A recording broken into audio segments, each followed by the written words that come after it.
Joe Biden, convinced that bipartisanship will help move the COVID bill through the Senate. Here he is from the White House yesterday. In this pandemic, I'm confident they know we have to do something about figuring out how to get children back in school. And there's easy ways to deal with this. One, if you're anti-union, you can say it's all because of teachers.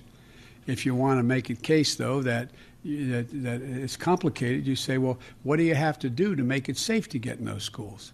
Now, we're going to have arguments. For example, I propose that because it was bipartisan, I thought it would increase the prospects of passage, the additional $1,400 in direct cash payment to folks.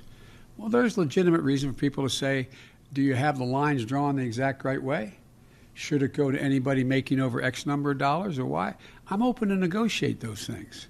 That's all. I picked it because I thought it was rational, reasonable, and it had overwhelming bipartisan support in the House when it passed.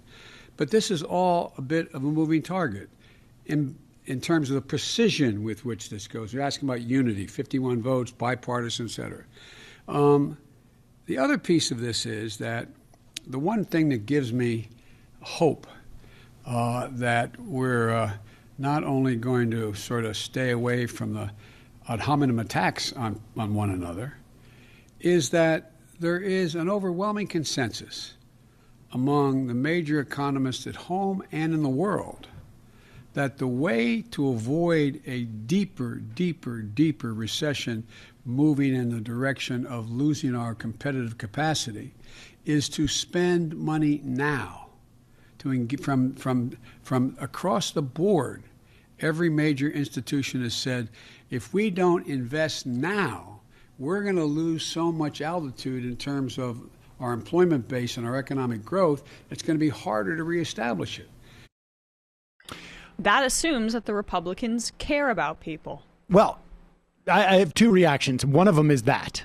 The first is, though, let me just say on a positive note, the idea that Joe Biden seems to be fully convinced that this is not a time for austerity is a marked improvement over what we saw in the Obama administration back in 2000, well, particularly in 2010.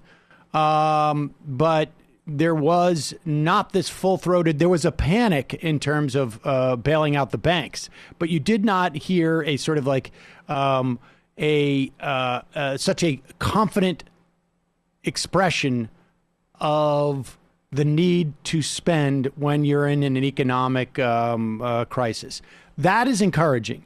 What is not encouraging is what was your first reaction, because we know the Republicans throughout the Obama administration did everything in their power to slow the economic recovery. They simply did.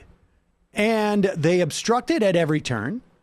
And they were pushing austerity. It's true that the Obama administration was, too, by 2010.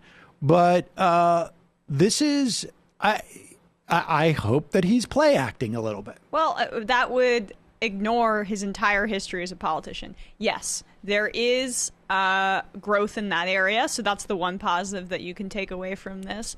But I mean, it's because of the congeniality, the friendship, the nature of the Senate, whatever it may be, the constant underestimation of what Republicans will go to, the lengths that they will go to for political victories. They blocked Obama because they were not as concerned with the economy returning as long as the banks were saved and the industries that donated to them were saved as well. I mean, it's why they're not interested in growing the green economy. They're way more interested in propping up their oil donors than they are in making the American economy more robust, because it's a fundamentally corrupt party that's trying to loot the government on behalf of wealthy people that give them money. So, like, that is the biggest part of this. And McConnell will obstruct and try to make Biden's presidency a failure. And underestimating that tendency could be the pitfall of them. And look, there are some improvements with Biden, but there has to be an understanding of that dynamic, or it's irrelevant. It's irrelevant. Yep. All right, we're going to take a quick break, and we'll come back and talk more about the upcoming impeachment.